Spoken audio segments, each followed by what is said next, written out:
like there's no tomorrow. Quisieron saber, quiero platicarles un poquito de lo que hemos trabajado en la parte de innovación en la cuestión de diseño de instrumentación óptica y biomédica. Como ya lo mencionó Rubén, bueno, nosotros, unos colegas ahí en el Instituto de Ciencias Aplicadas y Tecnología, recién formamos un grupo llamado, al que nombramos Grupo de Bioinstrumentación, en el cual los miembros que componemos este grupo formamos parte también de la Unidad de Investigación y Desarrollo Tecnológico del ICAT UNAM en el Hospital General de México, con el que colaboramos pues, cercanamente, y gracias a ello, bueno, pues tenemos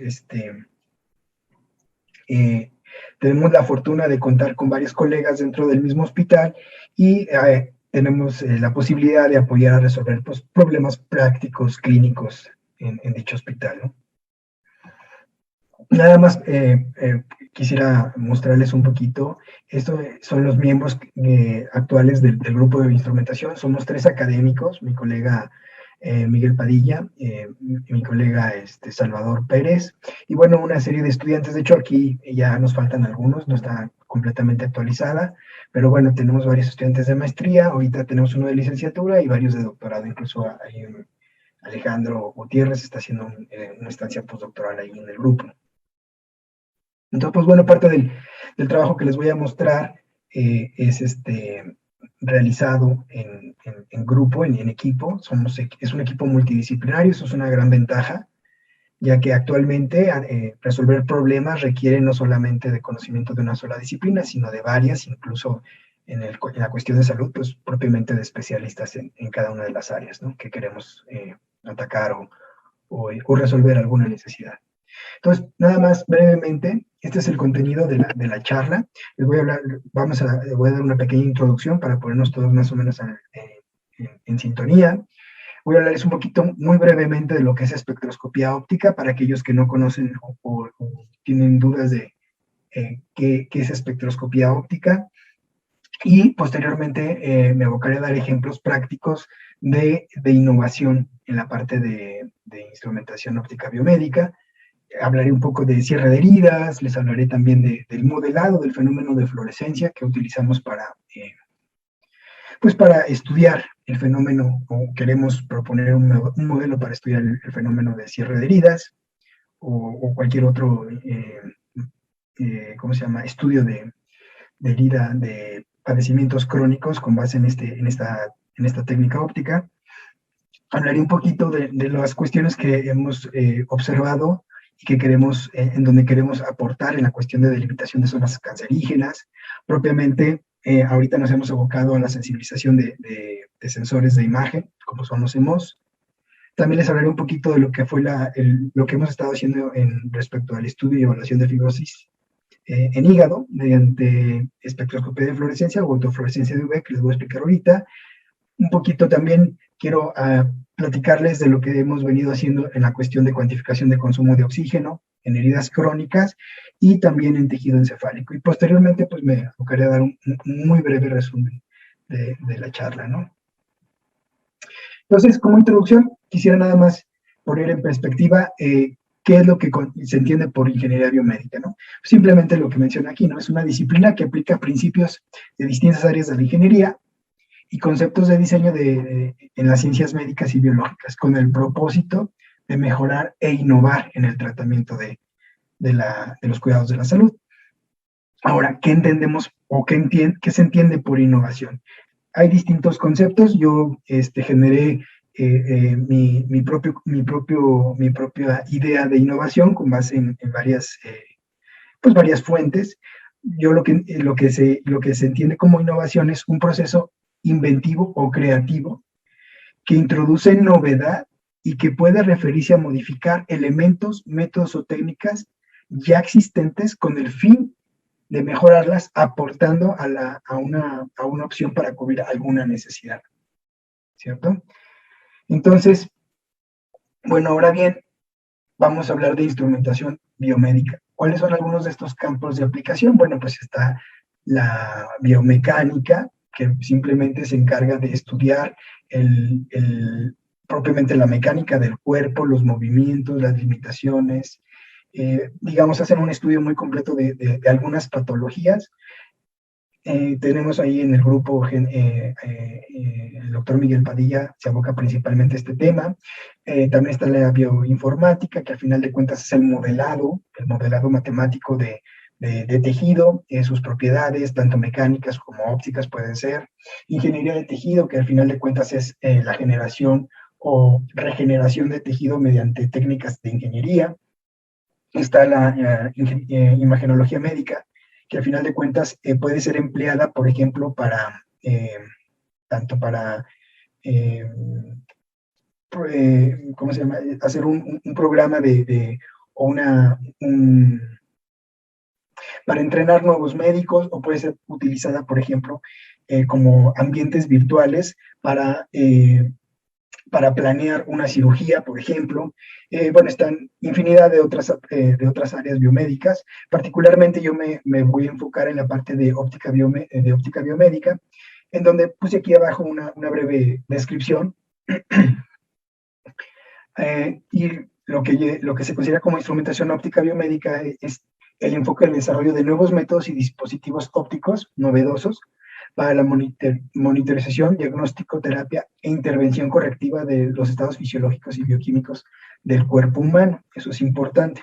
Entonces, bueno, pensando en esto y digamos, en mis intereses y en los intereses de los colegas del Hospital General, bueno, hemos desarrollado algunas líneas de investigación, algunas líneas de trabajo, de las cuales les voy a platicar un poco, en donde consideramos que estamos innovando con el propósito de resolver ciertas problemáticas, como ya les mencioné, heridas crónicas, evaluación de fibrosis hepática, consumo de oxígeno en tejidos, en fin, ya les iré platicando un poquito de ello.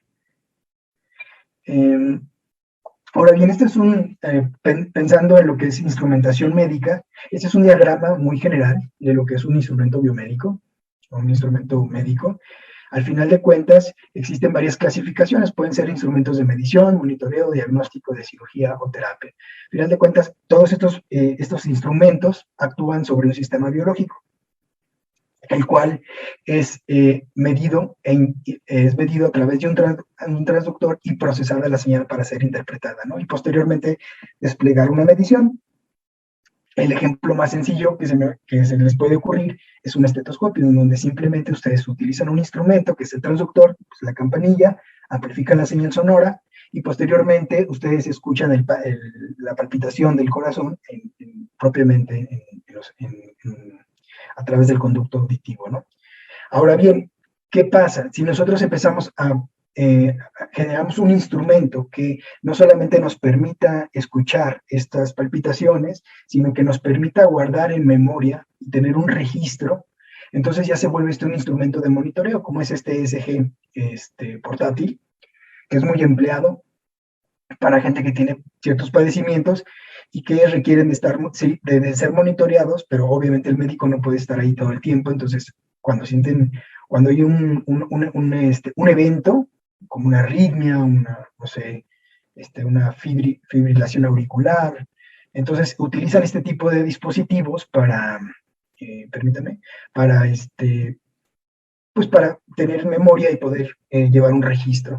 Sin embargo, hay equipos todavía más complejos, como son los equipos de diagnóstico, en donde no solo monitorean y almacenan en memoria, sino que tienen ya preestablecidos ciertos límites inferiores y superiores y pueden generar alarmas, pueden generar cierto tipo de eventos que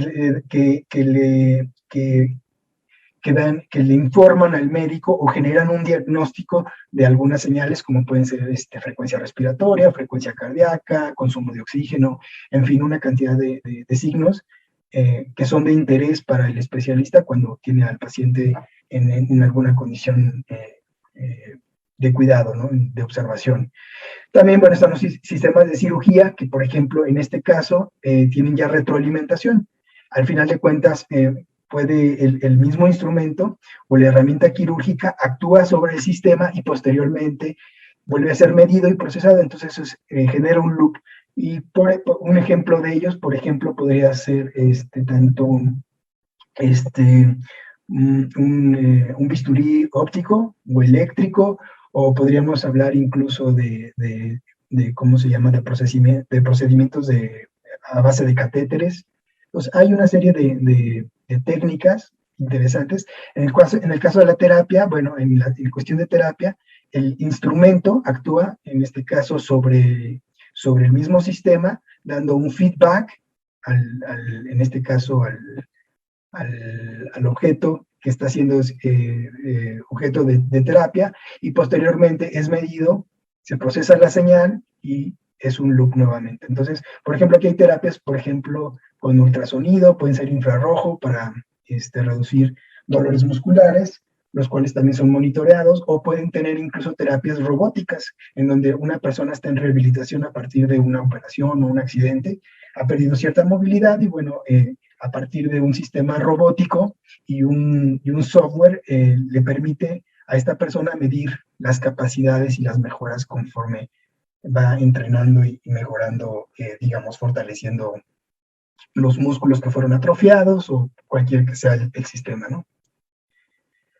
Ahora bien, yo me voy a enfocar principalmente a lo que se refiere a sistemas de tipo de monitoreo, principalmente, pero en el área en sistemas ópticos propiamente. Entonces, para introducirme en ello, les voy a hablar un poquito de lo que es, o recordarles un poquito lo que es espectroscopía óptica, esto con el fin de podernos introducir en los ejemplos prácticos que traje en lo que se refiere a innovación en instrumentación óptica biomédica.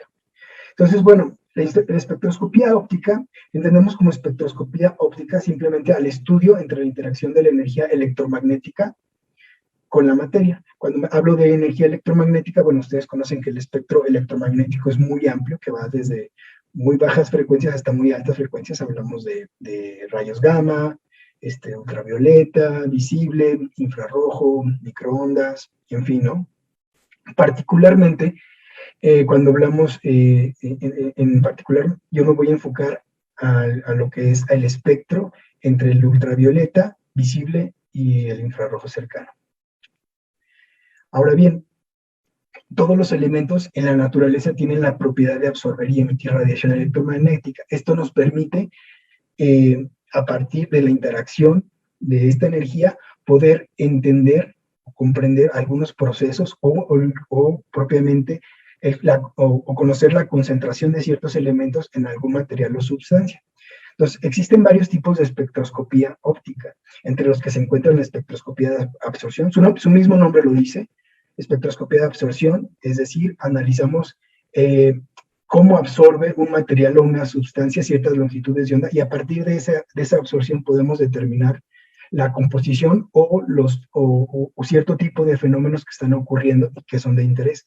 También está la espectroscopía de fluorescencia, que al final de cuentas lo que estudia es el proceso o el fenómeno de fluorescencia en ciertos materiales que tienen estas propiedades, que ahorita voy a hablar un poquito de ello, y a partir de ello entender algún proceso biológico o algún proceso químico de interés, el cual estamos tratando de monitorear por ciertas condiciones. Ahorita voy a hablar también un poquito más de ello.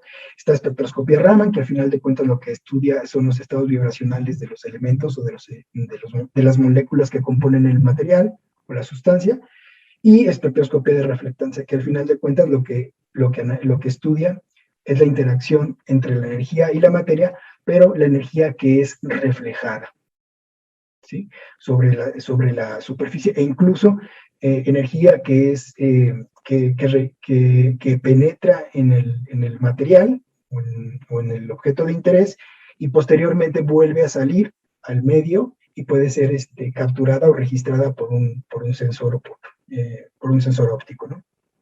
Existen diversas formas y características, más bien, existen distintos sensores que podemos emplear, desde fotodetectores hasta cámaras, ¿no?, de distintos rangos y distintas sensibilidades. Entonces, dependiendo de ¿Cuál es la transición energética en la cual estamos interesados? Pensemos que estamos interesados en estudiar algunas transiciones electrónicas. Bueno, tendríamos que trabajar en los rangos espectrales del ultravioleta al infrarrojo cercano. Si estamos interesados en analizar fenómenos que se encuentran en estados en transiciones vibracionales, tendríamos que trabajar propiamente en infrarrojo medio y lejano. Esto debido a propiamente a la energía del fotón que se encuentran o que comprenden estos espectros, estos rangos espectrales. Es decir, la energía que comprenden o que tienen los electrones entre el UV y el infrarrojo cercano se relaciona con los estados electrónicos en el infrarrojo medio y lejano, con los estados vibracionales, y en el caso de las microondas se relaciona con las transiciones energéticas. Particularmente estamos hablando de estados rotacionales de las moléculas o átomos, ¿no? Ahora bien, para hablarles un poquito de fluorescencia, tendríamos que recurrir primeramente al concepto de luminiscencia. ¿Qué es luminiscencia? Pues no es más que la emisión de luz dada por una sustancia que no es resultado del calentamiento, es decir, que se distingue de lo que es el fenómeno de incandescencia.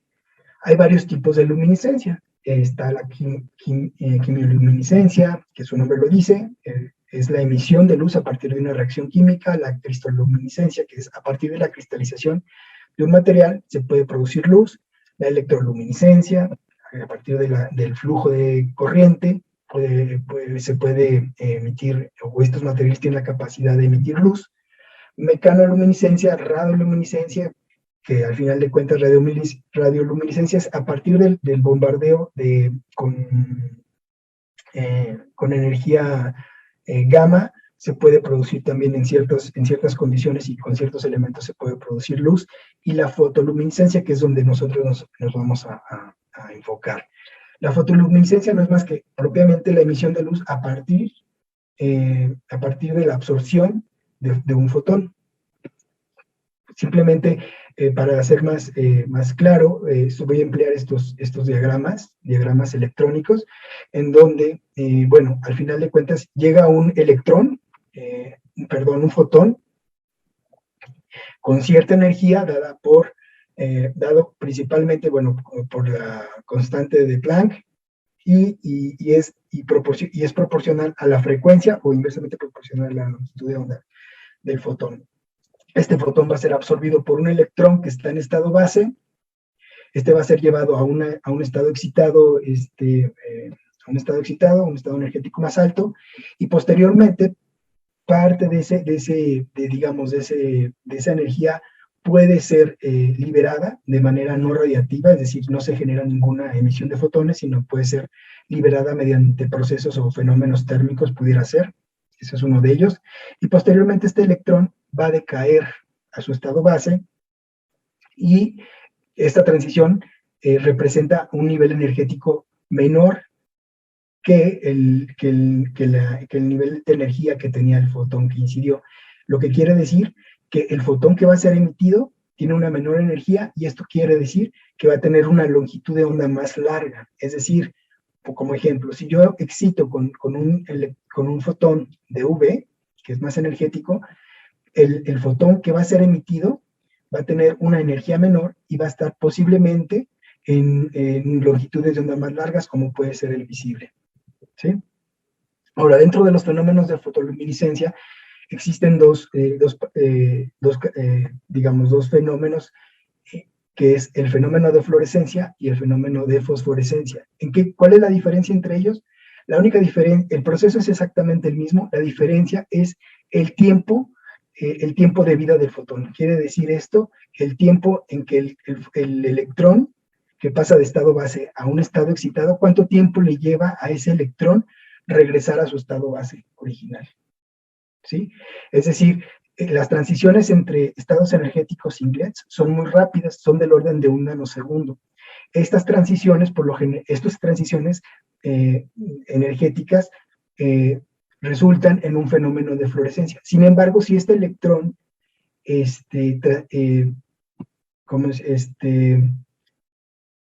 brinca a un estado triplete, estas transiciones duran más tiempo, le llevan al electrón un tiempo más largo, volver a decaer a su estado base. Estas transiciones pueden ser del orden de un microsegundo. Y a este tipo de fenómenos, a estas transiciones un poquito más largas en el tiempo, se le conocen como fenómenos de fosforescencia. Ahora bien, dentro de este fenómeno de fosforescencia o de fluorescencia, algunas de las características que pudieran ser de interés para el estudio de algún fenómeno o o caracterizar un sistema, un sistema o una sustancia, podemos utilizar para ello los espectros de emisión, es decir, cómo emite la muestra, o los espectros de excitación, es decir, a qué longitudes de onda nosotros podemos excitar este material, o bien la eficiencia cuántica del objeto bajo estudio, o bien la polarización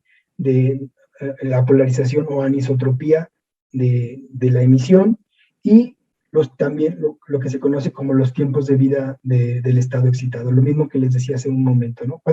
El tiempo de vida del fotón, cuánto tiempo le lleva al electrón transitar entre los niveles excitados y regresar a su estado base.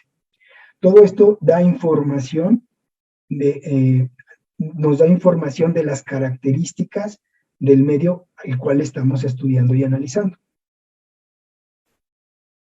Ahora bien, dentro de los marcadores espectroscópicos de interés en biomedicina, todos se encuentran, o en cuestión de biomédica, se encuentran en el rango de 200 a 1000 nanómetros. ¿Por qué? Porque principalmente nosotros, algo que tenemos que cuidar cuando estamos empleando energía para hacer el análisis principalmente en medios biológicos, es tratar de evitar cualquier posible disociación molecular, es decir, generar radicales. Un ejemplo de ellos es, por ejemplo, ustedes tienen el vínculo carbono-hidrógeno, y nosotros debemos de evitar, en la medida de lo posible, tratar de romper este vínculo, es decir, generar radicales. Y este tipo de fenómenos puede ocurrir a partir de sobrepasar cierto límite de energía, el cual puede disociar la molécula y generar estos radicales. Por ejemplo, en el caso particular de carbono e hidrógeno, tan solo si nosotros empleamos una energía de 100 kilocalorías por mol, es decir, en este rango se encuentra, por ejemplo, un fotón de 286 nanómetros, que estamos hablando de ultravioleta, nosotros podemos generar radicales, es decir, disociar la molécula, y podemos empezar a generar propiamente modificaciones estructurales en el medio, o lo que se conoce también como mutaciones, ¿no? Otra cuestión importante es por qué no utilizamos, o por qué no podemos, o por qué no se suele utilizar marcadores espectroscópicos en la parte de biomedicina por arriba de 1000 nanómetros, pues simplemente por el hecho de que el coeficiente de absorción del agua en la parte del infrarrojo medio y lejano es muy alta, de tal manera que la penetración en el tejido es muy reducida debido a la absorción producida por el agua. Ahora, recordemos que cualquier sistema biológico, al menos el cuerpo humano, está formado en un 70% por agua, ¿no? Estos son solo algunos ejemplos, por ejemplo, de marcadores biológicos nativos en el tejido, es decir, que no necesitamos de ningún medio extrínseco, de ningún medio externo que tengamos que poner en el tejido, sino que estas proteínas, estos aminoácidos, tienen la posibilidad de florecer. Además de absorber, tienen la capacidad de florecer, es decir, los podemos excitar a una longitud de onda, y estos van a emitir a una longitud de onda más larga, y estos elementos biológicos nos pueden dar información de las condiciones, tanto de la funcionalidad o morfológica del tejido, dependiendo de aquello que estamos estudiando. Entonces, por ejemplo, la tirosina y el triptófano son aminoácidos esenciales, son elementos que nosotros adquirimos a través del alimento. También la vitamina A tiene la particularidad de florecer. Por ejemplo, la vitamina A, si nosotros excitamos a 320, esto que está aquí es lo que se conoce como el par excitación-emisión, es decir, a qué longitud de onda podemos excitar la tirosina donde tiene un mayor punto tiene un pico de absorción, y este va a ser el pico de emisión de la tirosina. Eso no significa que solamente va a absorber en 280 o 340, sino va a tener un espectro posiblemente un poco más ancho, digamos, un espectro de absorción de, no sé, voy a hablar ahorita de aproximadamente 30 nanómetros, y a lo mejor un espectro de emisión, no sé, de 40 nanómetros. Sin embargo, esto quiere decir que la tirosina absorbe más fuerte en 280 nanómetros, estamos hablando de UV, y emite a 340. Por ejemplo, la vitamina A, nosotros la podemos excitar, su pico de máxima absorción es a 320 nanómetros, es decir, en el ultravioleta, y emite a 420, es decir, ya emite en el visible. Entonces, este tipo de marcadores nativos nosotros podemos emplear para estudiar distintos medios biológicos, conociendo o sabiendo previamente si alguno de ellos es alterado bajo una condición patológica, digamos, por ejemplo. Ahorita voy a hablar un poquito más de ello. Por ejemplo, aquí está la pepsina con el vínculo de la colágena, la elastina con la colágena. Esta es una proteína hidrolizada, que es la hidroxiprolina, que ahorita les voy a hablar un poquito de ello, ahorita que veamos algunos ejemplos de los que hemos estado trabajando en los últimos años, ¿no? Ahora bien, ahora que les platico un poquito de lo que es espectroscopía óptica y para qué puede ser empleada, particularmente en cuestiones de biomédica, pues les voy a hablar un poquito de lo que son de los ejemplos que nosotros algunos ejemplos en lo que hemos estado trabajando y en lo que nosotros hemos estado innovando, ¿no? En el área de óptica biomédica. Particularmente nos hemos enfocado yo particularmente y mis estudiantes hemos estado trabajando ya en los últimos, serán 6 años, aproximadamente, en lo que se refiere al estudio de heridas crónicas y su evaluación clínica. ¿A qué me refiero con una herida crónica? Bueno, las heridas crónicas se caracterizan por el fallo en el proceso de cierre, es decir, en el proceso de cicatrización y en el restablecimiento de la función de barrera. ¿A qué me refiero con función de barrera? Al final de cuentas, la piel es nuestra barrera natural nuestra barrera natural contra el medio ambiente, es decir, la piel nos ayuda a retener humedad, a retener agua, nos ayuda a conservar la temperatura, por ejemplo. Es un sensor, es nuestro sensor con el medio ambiente, nos da información de temperatura, de dolor. Entonces, es muy importante cuando ocurre una herida, que esta función de barrera y todas sus funciones vitales se restablezcan. Eso es lo que se le conoce como el restablecimiento de función. Y esto ocurre a partir de lo que es la repetilización. La repetilización es algo muy sencillo, relativamente. Lo que ocurre es que cuando nosotros tenemos una herida, lo que pasa es que las células basales, es decir, las células que se encuentran en la parte inferior, empiezan a migrar de manera lateral hasta que se inhiben por contacto. Es decir, es como si fuera una escotilla. Ustedes abren un agujero en su piel y posteriormente las células empiezan a migrar y a cerrar, y en el momento que cierra ya no hay un intercambio con el medio exterior, ya se evita la penetración de agentes infecciosos, la pérdida de humedad, la pérdida de temperatura corporal. Entonces es muy importante restablecerla. Una vez que se restablece o se genera esta primera capa, posteriormente empieza una migración vertical y la diferenciación de células, es decir, se empiezan a especializar nuevamente y a generar toda la complejidad, biológica y estructural de la piel.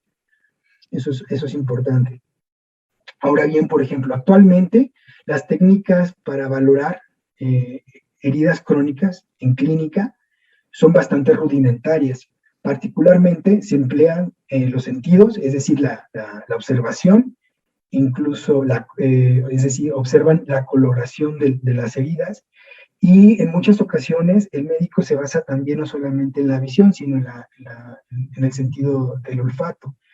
Una herida puede el olor que desprende una herida puede darle mucha información a un médico, pero eso es algo muy subjetivo. Cambia, tiene una variación bastante importante interobservador, ¿no? También ellos utilizan mucho lo que le conocen como la plantilla gradilla transparente, que no es más que una pequeña regla transparente para medir el tamaño de la herida, y conforme va pasando el tiempo y el paciente va acudiendo, pues le van midiendo y van viendo la progresión de la herida. Lo que les decía, el color, ellos utilizan ¿cómo se llama? Como una tira de colores, y dependiendo del color de la herida, ellos clasifican, digamos, el grado de progreso de la herida, hasta hablar, si la herida es negra, pues lo que tienen ahí es muerte de tejido, ¿no? Entonces, dependiendo del color de la herida, ellos ya tienen muy establecido cuál es digamos, el estado o la progresión de la herida. De tal manera que cuando llega rojo ya hay tejido nuevo, tejido granular, como le llaman ellos, y una vez que llega el color de la piel, bueno, pues ya tienen prácticamente cerrada o restablecida la función de barrera. Sin embargo, este tipo de evaluaciones subjetivas, cuando se trata de una herida crónica, es muy complejo, es muy difícil de entender qué es lo que está generando ese fallo en el cierre. Y esta complejidad se debe al traslape de cientos de procesos biológicos, y, como les decía, a una estimación subjetiva de ese cierre, porque lo hacen simplemente a través de los sentidos, ¿no? Por tanto, a nosotros la motivación que nos ha surgido es proveer una técnica estándar que permita evaluar consistentemente el proceso de heridas y el cierre, y reducir los cierres del tratamiento. Pensando en lo que les acabo de explicar hace unas semanas atrás, de lo que es espectroscopía de fluorescencia, bueno, previamente en la literatura se ha descrito ya varios marcadores nativos, es decir, propios de la piel, que se encuentran tanto en las distintas capas, es decir, en el estrato córneo, epidermis y dermis. Dentro de estos marcadores nativos se encuentra principalmente, ahorita quiero hablarles del triptofano. El triptofano es un aminoácido esencial que se encarga, o que tiene se utiliza para la síntesis de proteína. Cuando las células se están multiplicando o proliferando, requieren de una mayor síntesis de proteína, por tanto requieren de una mayor concentración de triptofano. Si nosotros utilizamos el triptofano como un marcador de proliferación celular, podemos darle información al médico de cómo o en qué proceso va digamos, el cierre de el restablecimiento de la función de barrera, es decir, la repetilización. Nosotros previamente ya mostramos, mediante un modelo ex vivo con piel humana, que la señal de fluorescencia del triptofano, es decir, cuando excitamos a 295 y observamos la emisión a 345 nanómetros, se correlaciona con la formación de nuevo epitelio, es decir, con la migración de células epiteliales.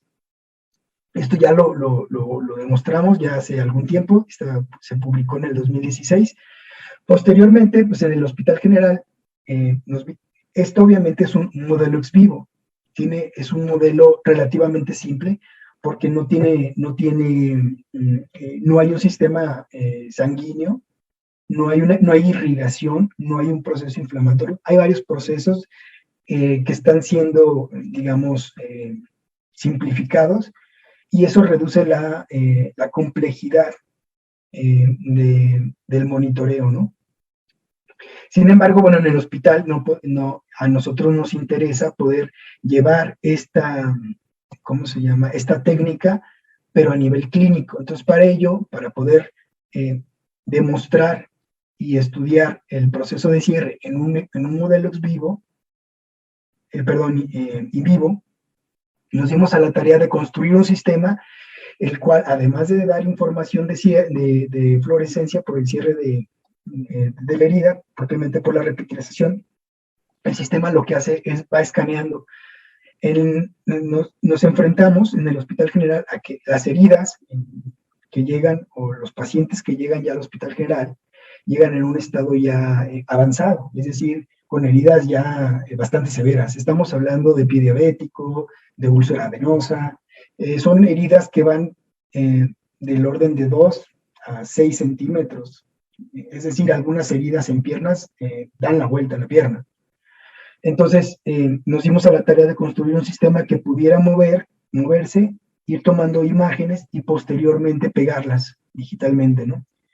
Esto realmente, bueno, ya lo estuvimos trabajando, incluso ya por ahí lo publicamos este año. Estuvimos trabajando con algunas técnicas digitales para mejorar pues la unión de estos mapas de fluorescencia, ¿no? Dentro del modelo, como les mencioné, generamos un modelo, dentro del modelo que realizamos junto con colegas del hospital, utilizamos conejos neozelandeses, para el estudio de lo que es el cierre de heridas en pacientes sanos. Primeramente, entonces, hicimos un modelo de 7 conejos con un determinado número de heridas. Afortunadamente, el conejo tiene un umbral de dolor muy alto. Entonces, lo que hicimos fue generar unas heridas con bisturí, una herida donde iba a ser monitoreada con el sistema de autofluorescencia y 2 heridas para estar tomando biopsia y poder obtener información biológica, no solamente de proliferación celular, sino, por ejemplo, de fibrosis, de neovascularización, de procesos inflamatorios agudos y crónicos, varias variables que estuvimos analizando y ver cómo se correlacionan, por ejemplo, con el fenómeno de fluorescencia. Bueno, no les voy a hacer el cuento muy largo. El chiste es que a partir del estudio histológico, para ello se utilizaban 2 tipos de tinciones, que es la tricómica de Masson, que al final de cuentas lo que pinta esta tinción es la colágena propiamente. Entonces podemos distinguir depósitos de colágena, que se conoce como fibrosis, y por ejemplo podemos ver a partir de estas tinciones las fases de proliferación, es decir, la fase de proliferación de queratinocitos, que son las células epiteliales que forman la piel. Y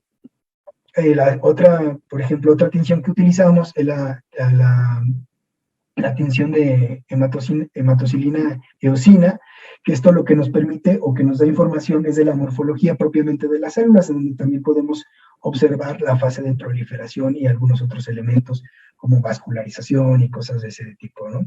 Entonces, después de analizar los estudios patológicos y estudiar el fenómeno de fluorescencia a lo largo del tiempo para cada una de las heridas y hacer la correlación con la información biológica, bueno, principalmente lo que podemos observar es que la neovascularización, los procesos inflamatorios crónicos, la hemorragia y algunos otros elementos no se correlacionan con el fenómeno de fluorescencia. Sin embargo, pudimos corroborar nuevamente que el proceso ¿cómo se llama?, de repitilización coincide o da información, más bien se correlaciona con la señal de fluorescencia a lo largo del tiempo. Conforme el proceso de proliferación aumenta la señal de fluorescencia. Y no solo eso, nos pudimos percatar también que esta señal de fluorescencia también nos da información de forma indirecta del fenómeno de fibrosis. Esto es importante, no lo habíamos contemplado, pero esto es importante porque al final de cuentas hay heridas, hay algunos tipos de heridas que cuando empiezan a cicatrizar el proceso de fibrosis, el proceso de fibrosis normal debe de ir a la par con la proliferación, es decir, conforme empieza a disminuir la proliferación celular, la fibrosis formada es, digamos, degradada por el organismo y empieza a reducirse. Si esta fibrosis no se reduce y continúa en aumento, lo que genera son cicatrices queloides, son cicatrices muy gruesas que impiden o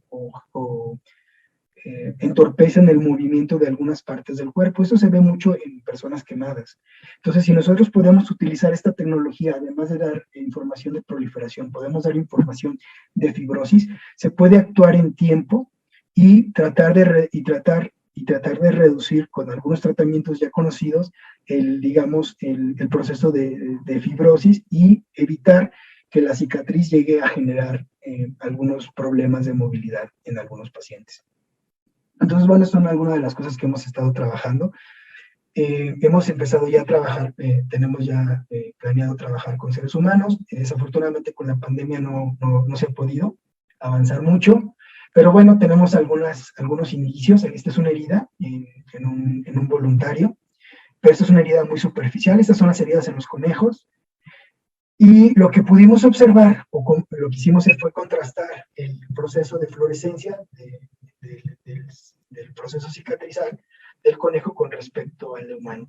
Aquí lo único que corroboramos es que la señal de fluorescencia del conejo, el máximo de la señal de fluorescencia que se correlaciona con la máxima velocidad de proliferación celular ocurre previamente al del humano. Y esto tiene que ver un poco con el metabolismo del conejo. El animal o los seres vivos, principalmente, bueno, los animales, conforme son más pequeños, el metabolismo es más rápido.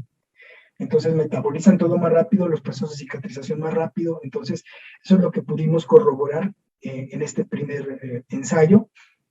Y como resultado, lo que observamos principalmente es que, por ejemplo, el conejo, su velocidad de proliferación, es decir, de cierre de la herida, es de 1 milímetro por día, mientras que el del humano es de 0.2 milímetros por día, ¿no? Ese es más o menos lo que se pudo observar a grandes rasgos. No me quiero detener mucho más, porque creo que ya se nos está yendo el tiempo.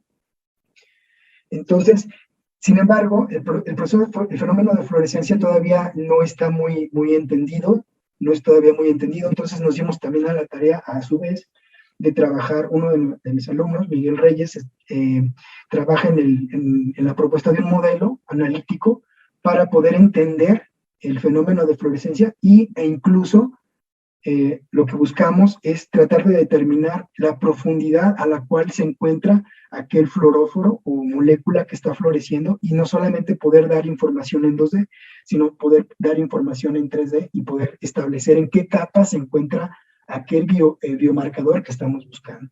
De tal manera que él, bueno, generó una película fluorescente para estudiarla en laboratorio y corroborar o confirmar el modelo propuesto, de tal manera que pudiéramos establecer la correlación entre los resultados experimentales y el modelo teórico. Bueno, él ha hecho una serie de mediciones tratando de determinar algunos fenómenos que no están contemplados en el modelo y ver cómo afectan a este modelo, como es las reflexiones múltiples.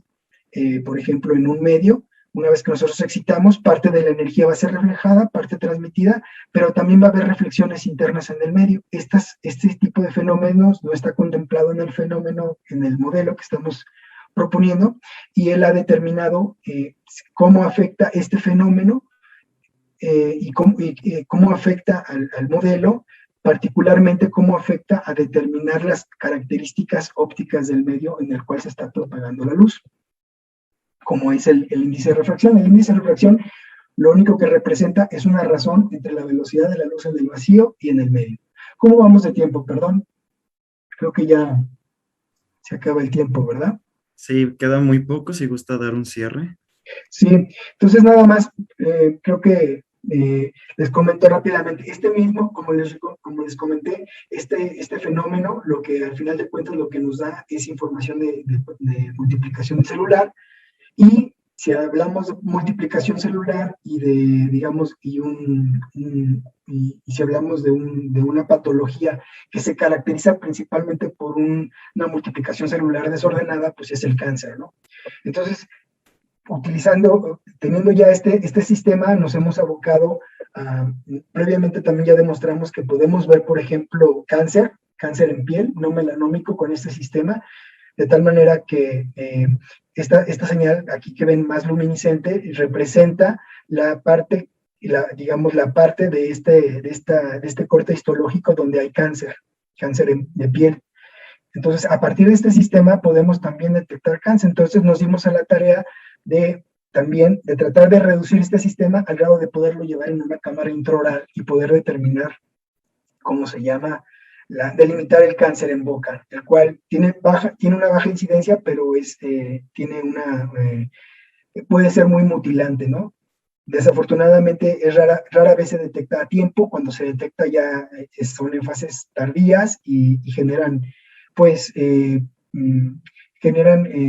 momento de remover la zona cancerígena, generan cuestiones, problemas tanto de masticación como de habla, como incluso de deformación de la cara. Entonces, pero no hay cámaras tan pequeñas que sean tan sensibles, entonces nos dimos a la tarea también incluso de trabajar en la sensibilización de sensores con distintos tipos de fósforos y probamos qué tan sensibles son a la radiación ultravioleta. Hemos estado trabajando en mejorar esta tecnología y también en desarrollar sistemas propiamente para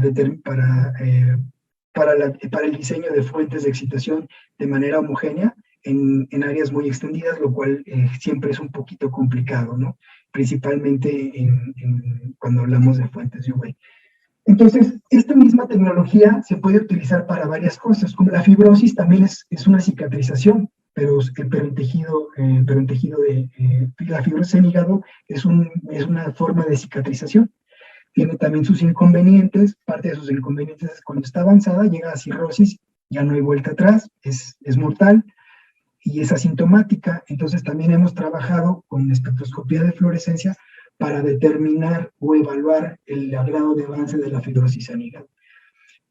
Actualmente ya realizamos modelos en animales, desarrollamos un modelo de fibrosis y hemos localizado o hemos determinado cuáles son algunos de los marcadores biológicos propios de la fibrosis que nos pudieran dar información. Incluso ya hemos trabajado en sistemas de evaluación computacional y hemos logrado, digamos, de alguna manera, con buena precisión, obtener información o clasificar esta información de acuerdo con la información dada por el patólogo. Entonces hemos estado trabajando en varias cosas.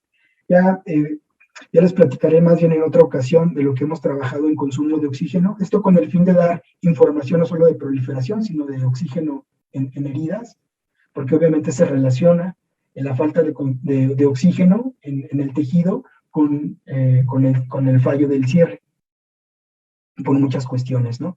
Entonces hemos trabajado en varias cosas, ya no me va a dar mucho tiempo, pero con mucho gusto les dejo mi correo para poder, si están interesados, para poder platicar a más detalle.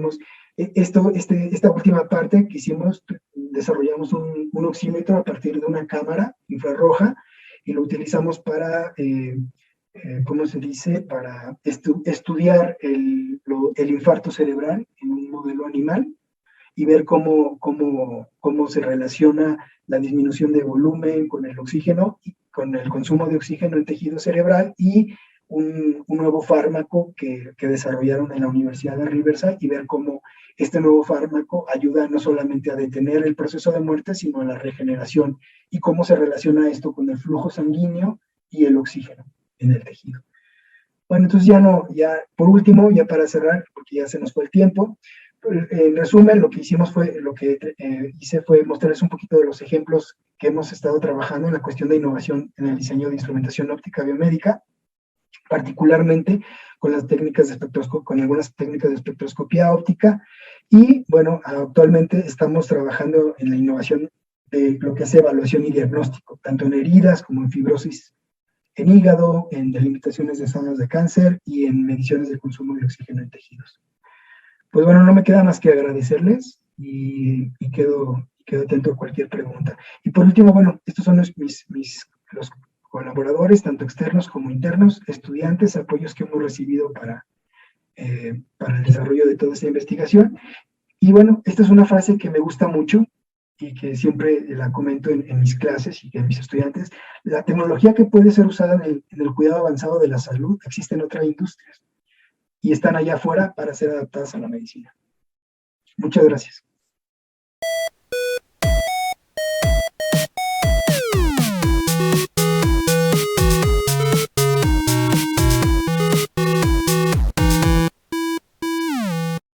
Dance like there's no tomorrow.